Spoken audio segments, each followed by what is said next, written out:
Buenas a todos, bienvenidos a un nuevo vídeo. Hoy vamos a hablar sobre todo de genética y sobre todo enfocado en la genética del color, pero estos pájaros tienen muchos más detalles que podemos observar aquí. Si os acordáis y seguís periódicamente los vídeos, quizás estos tres pichones que estamos viendo que acaban de finalizar la muda o que la tienen prácticamente finalizada os sonarán de algo. De estos hicimos un vídeo hablando de canarios mestizos.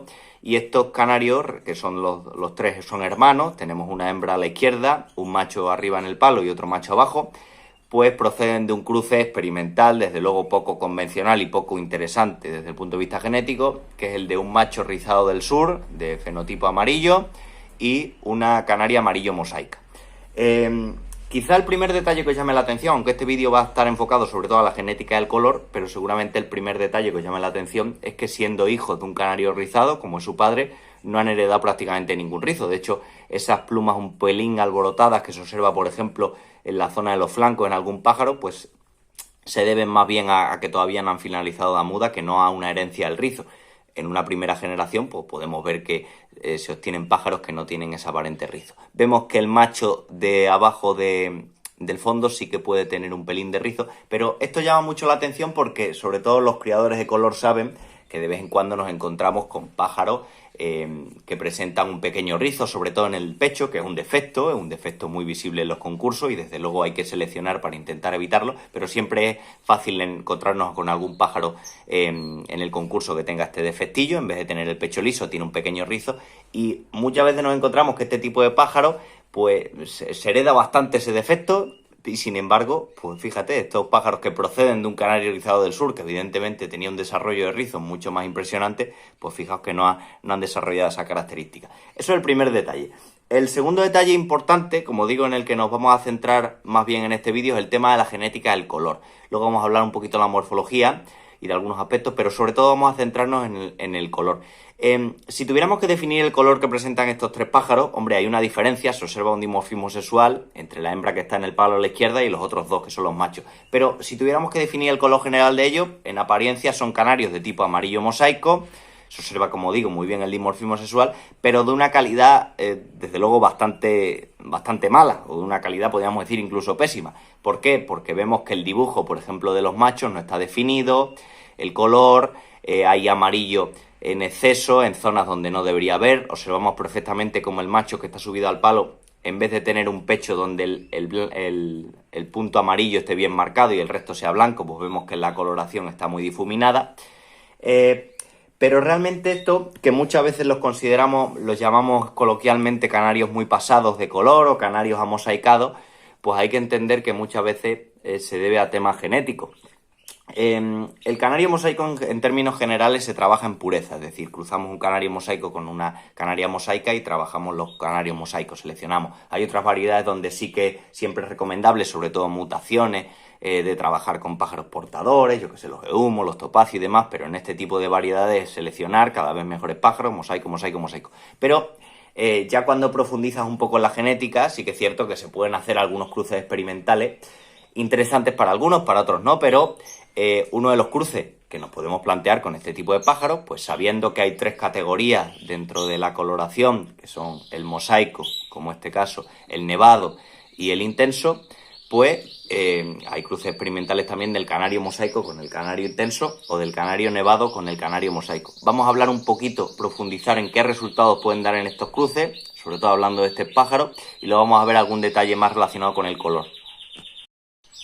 Ahora que hemos movido el posadero podemos observar un poquito mejor la coloración del macho, a ver si se van colocando los palos. El tema, por ejemplo, de estos pájaros que los llamaríamos como de tipo amosaicado. Por ejemplo, cuando cruzamos un canario nevado con un canario mosaico, por regla general lo que vamos a tener pájaros de este tipo de coloración. No son pájaros, son pájaros que parecen de un término medio, pero es que realmente la categoría nevado, la categoría mosaico, al final son categorías que se seleccionan un poquito a la contra. Es decir, cuando tenemos nevados de muy mala calidad, que tienen exceso de nevadura, cada vez están más clareados, y el nevado de mala calidad lo que notamos muy bien es que hay zonas donde se remarca mucho más el color, en este caso amarillo, y donde no.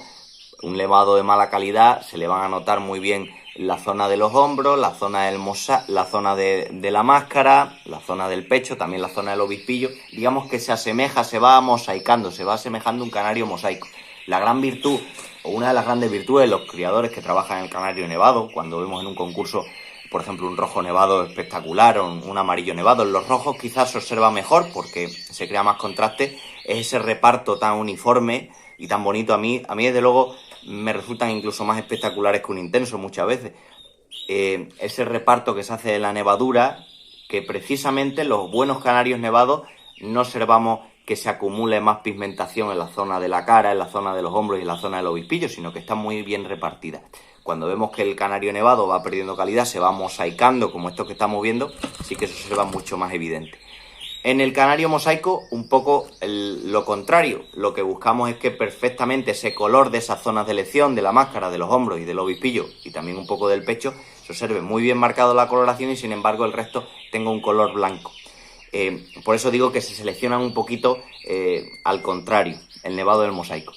Cruzando un nevado con un mosaico no tendría ningún sentido porque tendríamos pájaros como estos que estamos viendo, pájaros de tipo intermedio, que, bueno, no, ¿nos podrían valer de algo? Bueno, en cuanto a pluma, lo primero que tenemos que recordar es que tradicionalmente siempre se ha dicho por la estructura de pluma que los intensos pluma corta, el nevado pluma intermedia y el mosaico tendría más hacia la pluma larga.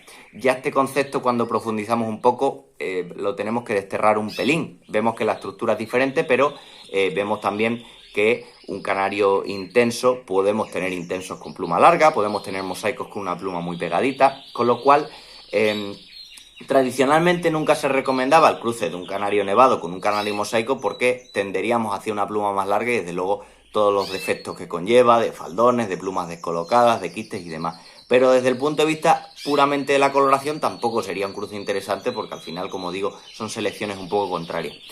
Vamos con un caso donde sí que tiene un poquito más miga, que es el tema de cruzar un canario mosaico con un canario intenso. Bueno, el tema del cruce entre el canario intenso y el canario mosaico sí que tiene un poquito más miga para explicar algunos detalles. Si tradicionalmente se desterraba prácticamente el cruce entre un canario y un nevado mosaico, sobre todo referido a que obteníamos pájaros con una pluma deficiente y tal, no se hablaba tanto del tema de la coloración intermedia como la que estáis viendo, sino más bien del tema de la pluma. Pero el cruce con el intenso y el mosaico sí que es cierto que en algunos casos se recomendaba, ya saber que era un cruce de trabajo, es decir, necesitabas varias generaciones para obtener pájaros de calidad, pero se recomendaba sobre todo con dos ideas. Con la idea de acortar la pluma del canario mosaico, que de por sí tenían cierta tendencia a tener pluma larga. Y el segundo aspecto es el tema de la intensidad, es decir, aumentar la coloración o tener una coloración amarilla más fuerte, en este caso amarillo porque estamos hablando de canarios amarillos.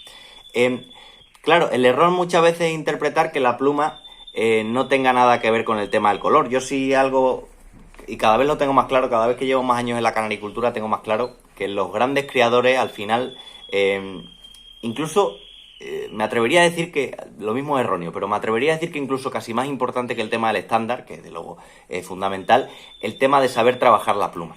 Cuando aprendes a trabajar bien la pluma, aprendes a entender muchas de estas cosas. Y aprendes a entender, por ejemplo, que el tema del color y el tema de la pluma no son dos conceptos que vayan aparte, sino que tienen que ir de la mano también.